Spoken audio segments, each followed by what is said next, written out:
A New York socialite is found raped and strangled in her upscale Manhattan home, and the only evidence is a length of rope and a single strand of horsehair found on her bed.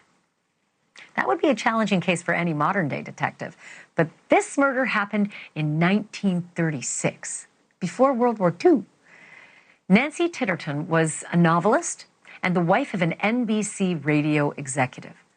Her body was discovered in her bathtub by two men who were delivering a couch to her home.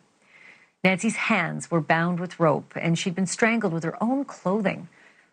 Because of the couple's status in society, cameramen who were used to shooting something called newsreels back in the day, they documented almost every aspect of this investigation. Detectives traced the rope to a cord company in Pennsylvania, and the factory's records showed that that particular rope had been sold to an upholstery shop in Manhattan. Turned out it was the same shop that had delivered the couch to Nancy's home that day. At the time, the police lab analyzed the horsehair found on Nancy Titterton's bedspread, and they determined that it was the same kind of horsehair that the upholstery shop used to stuff their furniture. So police realized that the killer was likely one of the two men who had delivered the couch.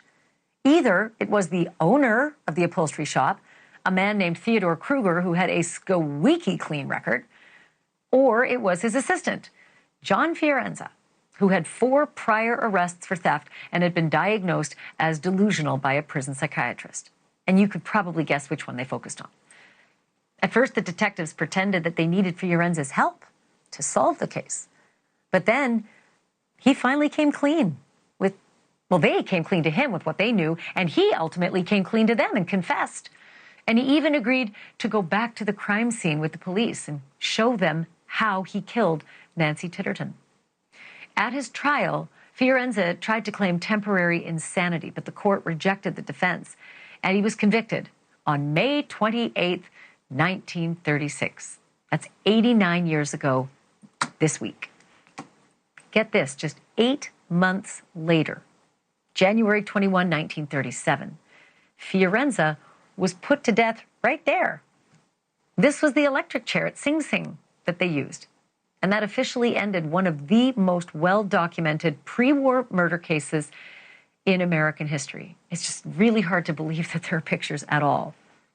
There's only one picture of me as a baby. Thank you for watching. Subscribe below and download our NewsNation app right now on your phone, and you will get fact-based, unbiased news for all Americans.